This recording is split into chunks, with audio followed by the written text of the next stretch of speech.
Welcome back to Rudy's 1/6 World for another First Thoughts video.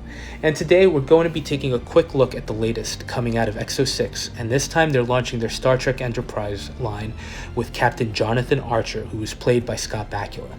Now, when this show originally aired, I remember thinking it was an interesting concept to go back in time to the early days of the Federation, before it became what we saw in the original series and the subsequent shows.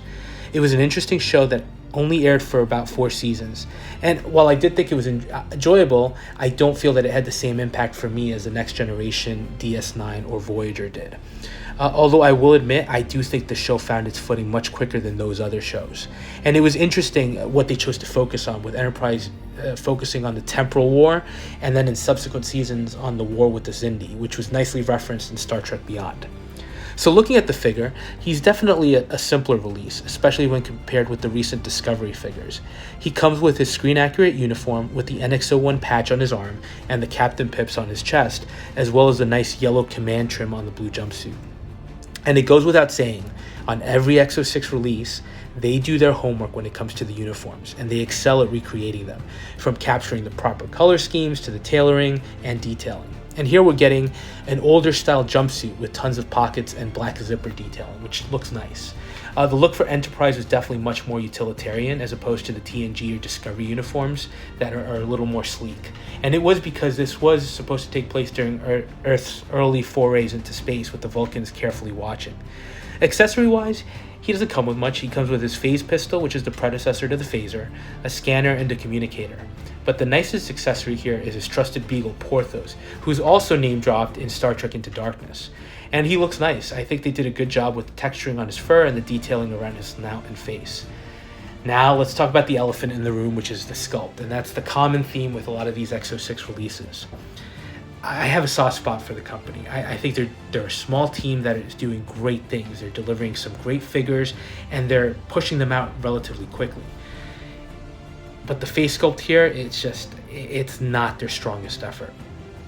Though I do have to admit, this isn't totally EXO-6's fault in this particular release. They did show some pictures of another sculpt that they had submitted for approval to the license holder, and it was superior to the one we're getting, but for some reason they decided not to approve it for use. So we're ending up with this.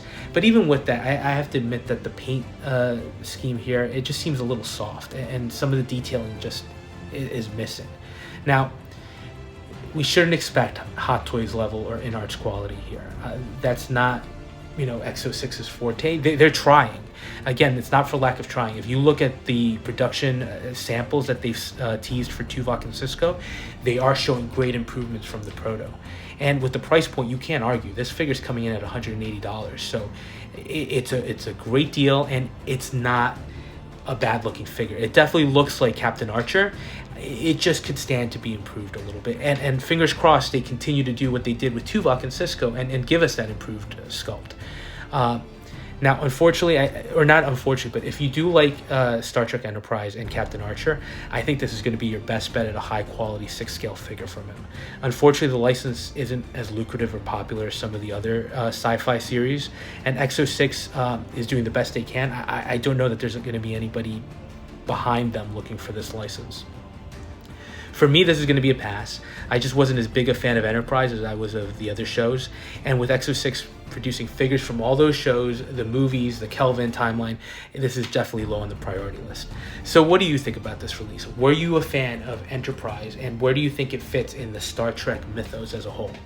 Let me know your thoughts. And if you are enjoying the content and are feeling so inclined, please go ahead, like, comment, and subscribe, and we'll touch base on the next video.